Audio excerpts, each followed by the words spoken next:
Hello friends, कैसे हैं आप सब। आज आप लोग फिल्मी टंग में सुनने जा रहे हैं 2000 की बहुत ही मशहूर फिल्म कहो ना प्यार है की स्टोरी। तो चलिए शुरू करते हैं। कहानी शुरू होती है एक बहुत ही अच्छे और खूबसूरत माहौल से। मंच पर लाइट्स जल रही है, म्यूजिक बज रहा है और एक युवा लड़का रोहित यानी कि ऋतिक रोशन अपनी गिटार के साथ स्टेज पर आता है। उसकी आंखों में आत्मविश्वास भी है और मासूमियत भी। जैसे ही वो गाना गाता है उसकी आवाज़ से पूरी महफिल थिरक उठती है। ये पल उसकी ज़िंदगी का पहला बड़ा मुकाम है। रोहित कोई बहुत अमीर घर से नहीं आता, लेकिन उसका सपना बड़ा है, गायक बनने का। उसके पास दौलत नहीं, लेकिन हुनर और सच्चाई है। लोग उसकी परफॉर्मेंस पर झूम उठते हैं और तालियां गूंज उठती है। वहीं उसी भीड़ में एक लड़की खड़ी होती है, सोनिया यानी कि अमीषा पटेल। वो पहली बार रोहित को गाते हुए देखती है और उसकी आंखों में जैसे चमक भर जाती है। सोनिया एक अमीर और प्रभावशाली इंसान की बेटी है। उसके पिता सक्सेना साहब यानी कि अनुपम खेर एक बहुत ही बड़े बिजनेसमैन हैं। सोनिया की ज़िंदगी में कभी किसी चीज़ की कमी नहीं रही, लेकिन उसके दिल में एक खालीपन था और उस खालीपन को जैसे रोहित की आवाज़ ने भर दिया। गाना ख़त्म होने के बाद सोनिया रोहित से मिलती है। पहली ही मुलाकात में दोनों के बीच एक मासूम सा आकर्षण पैदा हो जाता है। रोहित की सादगी, उसकी मुस्कान और उसके सपने को सोनिया से बहुत प्रभावित होती है। कुछ ही दिनों में यह आकर्षण दोस्ती में और दोस्ती मोहब्बत में बदलने लगता है। दोनों चोरी चुपके मिलते हैं, बातें करते हैं और एक दूसरे के सपनों में खोने लगते हैं। एक दिन सोनिया और रोहित अपने दोस्तों के साथ घूमने निकलते हैं। सब लोग मिलकर पार्टी करते हैं, गाते बजाते हैं। सोनिया को रोहित का हर अंदाज अच्छा लगने लगता है और तभी चांदनी रात के उस सुनहरे पल में रोहित और सोनिया एक दूसरे से अपने प्यार का इजहार कर देते हैं। लेकिन प्यार की इस मासूम राह में मुश्किलें आना लाजमी है। जब सोनिया के पिता सक्सेना साहब को इस रिश्ते का पता चलता है तो वो आग बबूला हो जाते हैं। उन्हें लगता है कि रोहित उनकी बेटी के काबिल नहीं है। वे एक बहुत बड़े बिजनेसमैन है, जबकि रोहित एक मामूली सिंगर जिसके पास न दौलत है न रुतबा है। सक्सेना साहब सोनिया को समझाने की कोशिश करते हैं कि ये प्यार नहीं, महज आकर्षण है, लेकिन सोनिया अपने दिल की आवाज़ सुन रही होती है। वो साफ कहती है, पापा मैंने रोहित को चुना है और मैं उससे ही शादी करूंगी। ये सुनकर सक्सेना साहब आग बबूला हो जाते हैं और वे सोचते हैं कि रोहित को रास्ते से हटा देना ही बेहतर होगा। इधर सोनिया और रोहित अपने प्यार में पूरी तरह डूबे हुए हैं। दोनों साथ में सपने बुन रहे हैं, शादी की जिंदगी के बाद के और उस दुनिया के जहां बस उनका प्यार हो और वो हो। लेकिन उन्हें अंदाजा नहीं था कि उनके इन सपनों का एक साया मंडरा रहा है, नफरत और साजिश का साया। रोहित और सोनिया का प्यार अब हर किसी को साफ साफ नजर आने लगता है। दोनों की आंखों में एक दूसरे के लिए वही चमक थी, वही सुकून था। वे अक्सर दोस्तों के साथ घूमने जाते हैं, हंसी खुशी का पल बिताते हैं और जब अकेले होते होते अपने भविष्य के सपने बुनते हैं। रोहित के लिए सोनिया सिर्फ एक लड़की नहीं थी, बल्कि उसकी प्रेरणा थी। वो जब भी गाता है उसकी आंखों के सामने सिर्फ सोनिया का चेहरा आता है और सोनिया भी मानो अपनी ज़िंदगी का हर पल रोहित के नाम कर चुकी थी। लेकिन इस मासूम मोहब्बत से सबसे ज़्यादा बेचैन थे सक्सेना साहब। उन्हें लगता है कि रोहित ने उनकी बेटी को अपने जादू में फंसा लिया। उनका मानना था कि अमीरी और गरीबी के बीच का फासला कभी ख़त्म नहीं हो सकता। एक दिन कॉलेज में एक डांस पार्टी रखी जाती है। रोहित और सोनिया दोनों वहां मौजूद होते हैं। जब म्यूजिक बजता है तो दोनों एक साथ डांस फ्लोर पर उतर जाते हैं। रोहित की काबिलियत और सोनिया की खूबसूरती दोनों मिलकर एक ऐसा जादू रचते हैं कि लोग तालियां बजाना बंद नहीं करते। यही वो रात होती है जब सोनिया ने मन ही मन ठान लिया कि चाहे कुछ भी हो, रोहित को ही अपना जीवन साथी बनाएगी। कुछ दिनों के बाद रोहित और सोनिया अपने दोस्तों के साथ एक क्रूज पर निकलते हैं। वो सफर मानो उसकी मोहब्बत का उत्सव था। समंदर की लहरों के बीच, आसमान के नीचे दोनों ने एक दूसरे से वादा किया, हम साथ जिएंगे, साथ मरेंगे, कोई हमें अलग नहीं कर सकता है। दोनों हाथों में हाथ डालकर सपने देख रहे थे कि वे एक दूसरे के साथ अपना घर बसाएंगे। लेकिन यहीं से उनकी ज़िंदगी में अंधेरा उतरने लगता है। क्रूज ट्रिप से लौटते समय रोहित और सोनिया एक छोटे से गांव में उतरते हैं। वहां एक फंक्शन में रोहित गाना गाता है। लोग उसकी आवाज़ से इतने प्रभावित होते हैं कि उसे गले लगाते हैं और अगले हफ्ते फिर आने का निमंत्रण देते हैं। सोनिया बहुत खुश होती है, लेकिन किस्मत को कुछ और ही मंजूर था। रोहित एक रात बाइक पर निकलता है, सड़क सुनसान है, चारों ओर अंधेरा है। अचानक कुछ गुंडे उसका पीछा करते हैं। वो बचने की कोशिश करता है, लेकिन रास्ता जाम कर दिया जाता है।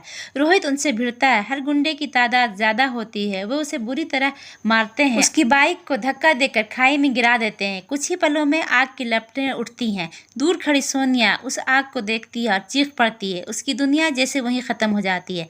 रोहित की लाश नहीं मिलती। लोग कहते हैं कि वो मर चुका है। सोनिया को भरोसा नहीं होता। वो रोती है, चिल्लाती है और कहती है, रोहित मुझे छोड़कर जा नहीं सकता, वो ज़रूर लौटेगा। लेकिन सच्चाई यही थी कि रोहित अब इस दुनिया में नहीं था। सोनिया का दिल जैसे टूट कर बिखर गया।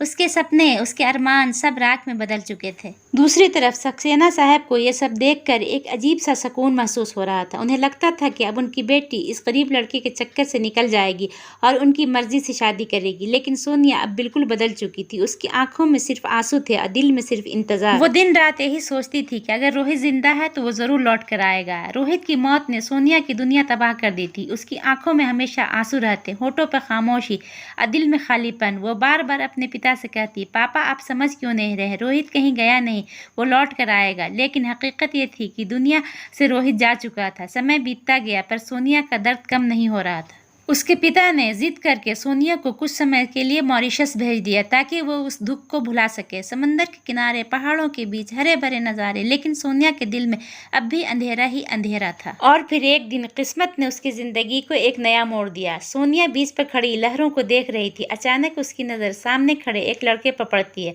वो हंस रहा था, दोस्तों के साथ मस्ती कर रहा था। सोनिया जैसे पत्थर की मूर्ति बन गई। उसकी धड़कनें तेज हो गई, उसके होंठ बुदबुदाए। रोहित। सामने खड़ा लड़का बिल्कुल रोहित की जैसा दिख रहा था। वही चेहरा, वही आंखें, वही चाल ढाल। सोनिया दौड़ पड़ी और उसे पुकारा, रोहित रोहित। लड़का चौंक गया। वो पीछे मुड़ा, लेकिन उसके चेहरे पर उलझन थी। उसने जवाब दिया, मैं रोहित नहीं, मेरा नाम राज है। सोनिया हैरान रह गई। उसे यकीन ही नहीं हो रहा था, क्या ये सच में कोई और है या रोहित ही है उसे पहचानने से इनकार कर रहा। राज एक अमीर परिवार का बेटा था। वो बेफिक्र, मस्तमौला और थोड़े शरारती स्वभाव का था। शुरुआत में सोनिया का गुस्सा आता। वो सोचती कि शायद राज झूठ बोल रहा, लेकिन जब उसे उसके परिवार और दोस्तों से मिली तो उसे समझ आई कि ये सचमुच में कोई और है। राज को भी गाने का शौक था, लेकिन रोहित की तरह नहीं। रोहित को जैसे जुनून था गाने का, उस तरह से नहीं। जब वो राज को गाते देखती तो उसे फिर वही यादें घेर लेती। उसकी आंखों में आंसू आ जाते। राज को अजीब लगता, ये लड़की मुझे देखकर बार बार रोहित क्यों कहती है। धीरे धीरे राज को जब सोनिया की कहानी पता चलती है, वो जानता है कि सोनिया ने अपने प्यार को खोया है और शायद उसे उसी की छवि रोहित में नजर आती है। राज शुरू में सोनिया को सिर्फ एक दोस्त मानता है, लेकिन समय के साथ उसके दिल में सोनिया के लिए भावनाएं जागने लगती हैं।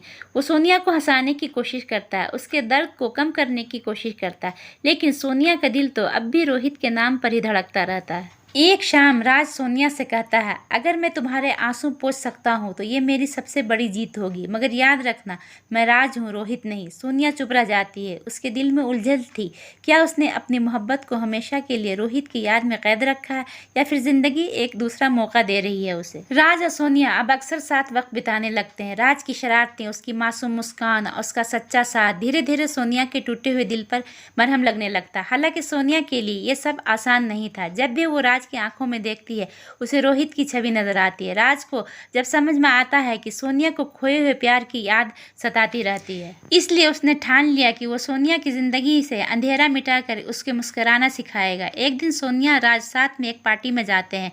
वहाँ जब राज मंच पर गिटार बजाता है और गाना गाता है तो हर कोई उसकी तारीफ करता है, लेकिन सोनिया की आंखों में आंसू आ जाते हैं। वो कहती है, तुम बिल्कुल वैसा ही गाते हो जैसा रोहित गाता था, मानो जैसे कि उसकी रूह तुम में समा गई हो। राज चुप हो जाता है। उसके दिल में अब सवाल उठने लगते हैं, क्या वाकई वो और रोहित के बीच कोई गहरा रिश्ता था या सिर्फ यह एक इत्तेफाक है। धीरे धीरे राज और सोनिया को एहसास होता है कि रोहित की मौत महज एक हादसा नहीं बल्कि एक साजिश थी। रोहित की बाइक का ब्रेक क्यों फेल हुआ, क्यों उस रात गुंडे उसका पीछा कर रहे थे, इन सवालों ने दोनों को बेचैन कर दिया। राज तय करता है कि वो इस रहस्य तक पहुंच कर रहेगा। राज और सोनिया उस गांव में जाते हैं जहां आखिरी बार रोहित ने गाना गाया था। वहां के लोग बताते हैं कि रोहित बेहद टैलेंटेड था और उसे बड़ी कंपनी से गाने का ऑफर मिल रहा था। लेकिन उसी रात कुछ लोगों ने उसके पीछे पड़ जाते हैं। किसी ने उसका रास्ता रोका और फिर उसकी बाइक खाई में गिर गई। सोनिया ये सुनकर सिहर उठती है। अब उसे पक्का यकीन हो जाता है कि रोहित की मौत एक्सीडेंट नहीं बल्कि एक सोची समझी साजिश थी। राज को शक होता है कि इन सब के पीछे सोनिया के पिता सक्सेना साहब का हाथ हो सकता है, क्योंकि वही रोहित और सोनिया के रिश्ते के खिलाफ थे। जब राज इस बारे में सोनिया से कहता है तो वो टूट जाती है। उसे लगता है कि अगर उसके पिता ही उसके प्यार के दुश्मन निकले तो वो किस पर भरोसा करे। इन सब मुश्किलों के बीच राज और सोनिया का रिश्ता और भी मजबूत होने लगता है। सोनिया मानने लगती है कि शायद राज सिर्फ इत्तेफाक से रोहित जैसा नहीं दिखता, बल्कि किस्मत ने उसे उसकी जिंदगी में इसलिए भेजा है ताकि वो अकेली न रहे। राज अब खुलकर कहने लगता है कि मैं रोहित नहीं हूँ, लेकिन मैं तुम्हें वैसे ही प्यार करना चाहता हूँ जैसे उसने किया था। तुम्हारी हंसी मेरी सबसे बड़ी जीत है। सोनिया की आंखों में एक बार फिर से मोहब्बत की चमक लौटने लगती है, लेकिन सच्चाई का सफर अभी पूरा नहीं हुआ था। राज और सोनिया अब ये तय कर चुके थे कि रोहित की मौत का सच जाने बिना वो चैन से नहीं बैठेंगे। उनके पास कुछ धुंधले सबूत थे, गुंडों का हमला, बाइक पर एक्सीडेंट और कुछ अजनबी लोग जो बार बार नजर आते थे।